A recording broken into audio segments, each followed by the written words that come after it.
Hi, welcome to Zoom in China Tea Time. I'm Simone Gao. This is my first Tea Time episode, so folks, welcome.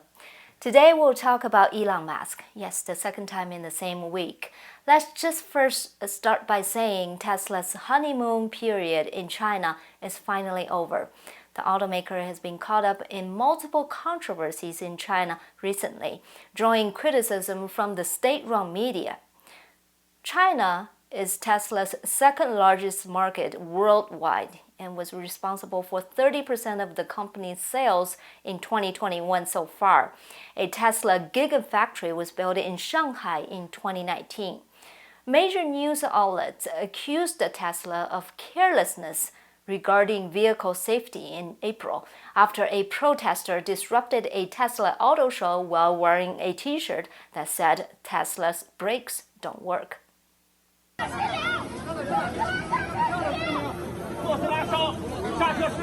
Xinhua chided Tesla for not respecting Chinese consumers, and a high-ranking Communist Party commission accused the carmaker of arrogance. The irony in all of this is that vehicle safety is the last issue that Tesla would have in China. A consumer survey from 2020 found that out of 38 car models in China, Tesla's Model 3 had the fewest filed consumer complaints, clocking in at 0.7 per 10,000 vehicles sold. The average number of complaints for all popular models, in contrast, was a whopping 33.5. Still, Tesla issued an apology last month and promised to work more closely with state regulators. It's unlikely that Chinese consumers will turn their backs on Tesla, but when the state media attacks you, it usually means something more sinister. You are in the crosshairs of the CCP. For instance, prior to the billionaire mogul Jack Ma's 3-month disappearance in 2020, he had been the target of state media criticism for speaking thoughtlessly after Ma made critical remarks about China's banking system. What could be behind the CCP's displeasure with Tesla? First, we have to examine China's industrial policy and the role Tesla plays in it. In 2017, Tesla was negotiating with Chinese officials about opening up a factory in Shanghai. However, talks stalled over the issue of joint ownership. Since the 1990s, China has made it a condition for foreign car manufacturers and many other companies to set up 50-50 joint ventures in China. If they wanted to sell their merchandise in the country, they would have to partner with a local company and share revenue and technology. China's industrial policy is to first use joint ventures to siphon off advanced technology from abroad and build up its domestic supply chain. Step 2 involves subsidizing these companies to undermine competitors abroad. And a perfect example of this cycle comes from the telecom industry, which makes things like the 5G cell networks. In 1982, 100% of China's telecom equipment was imported. After decades of joint ventures with foreign companies, in 2000, that number had fallen to 0.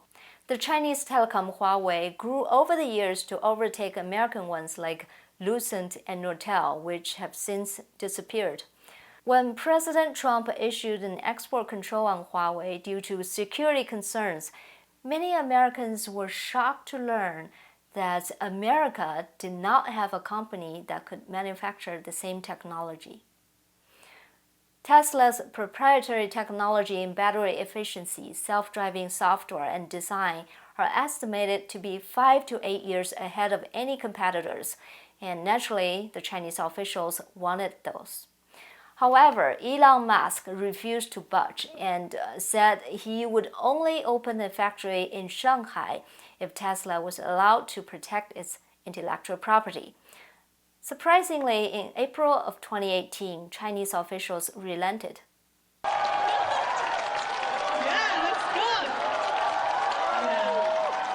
Yeah, no music. Why? I mean, okay, thank you. In 2017, Trump has declared a trade war with China.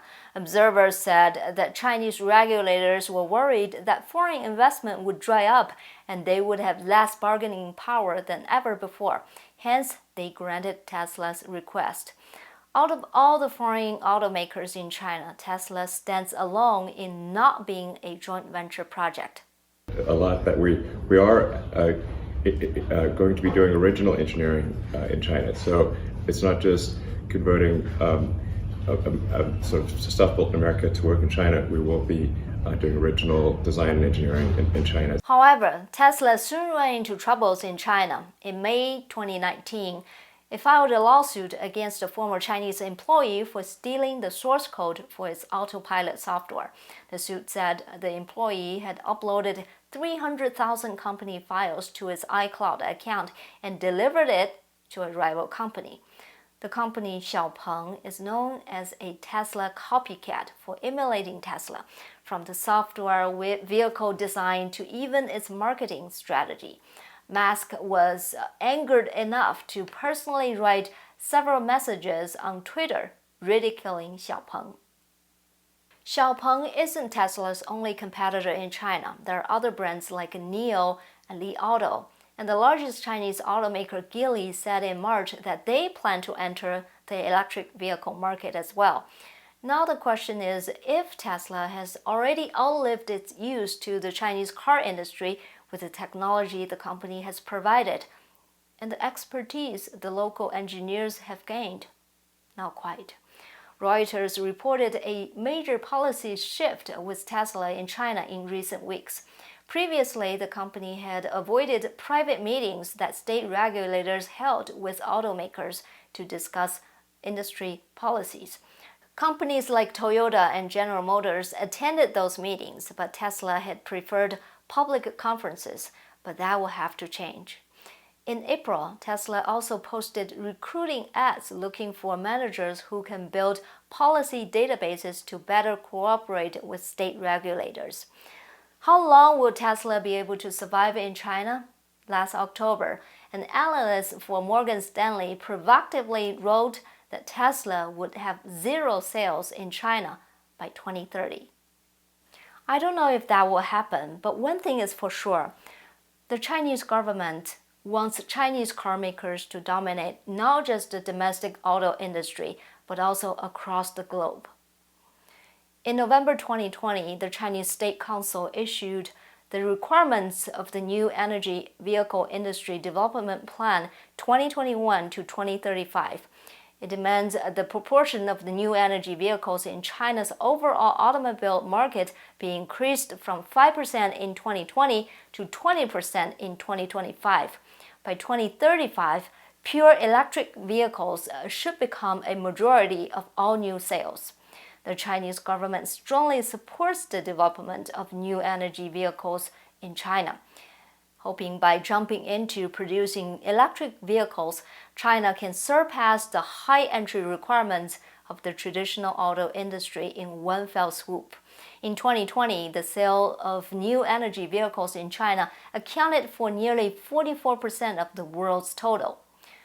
UBS believes that under optimistic circumstances, China will have several world-leading automobile and supply chain companies by 2030, occupying nearly half of the global electric vehicle market.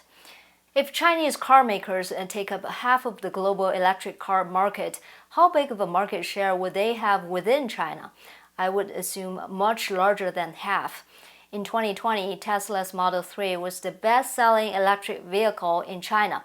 That's unlikely to remain the case if China's domestic industry becomes dominant worldwide.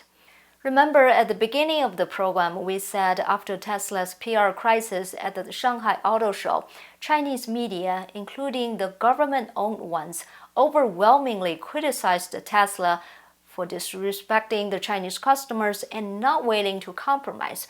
At the same time, they boosted Huawei's image as the company started to sell electric cars in their flagship shops.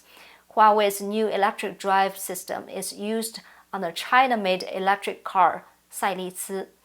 According to Huawei, because of America's export controls, Huawei's chip supplies were cut off and they were forced to sell their cash cow cell phone business. But automobile sales have a much bigger profit margin, which will hopefully make up for the loss in cell phone business. What does this tell us? We have to understand that the Chinese government has every motive to help Huawei and other Chinese companies to compete against Tesla. In March, the Chinese military banned Tesla vehicles from military complexes, citing security risks due to the large number of cameras on the vehicle. Elon Musk addressed the issue personally later that month and said that Tesla would never spy on China. For now, Tesla is allowed to remain in China without sharing the company's trade secrets. As Musk said himself, Xiaopeng only has an old, outdated version of Tesla's software. Whether that would remain the old, outdated version remains to be seen. Finally, I would like to end today's program with related commentary from a China expert. Mr. Zhang Qicao is an equity capital expert, advisor to the Bank of China.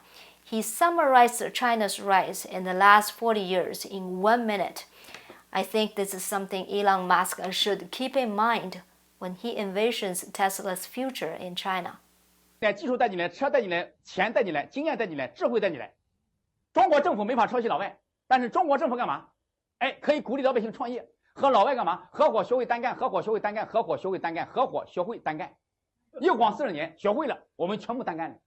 最后回头一看，厂房攒了，设备攒了，技术攒了，专利攒了，产品攒了，市场攒了，品牌攒了，老外全做完了。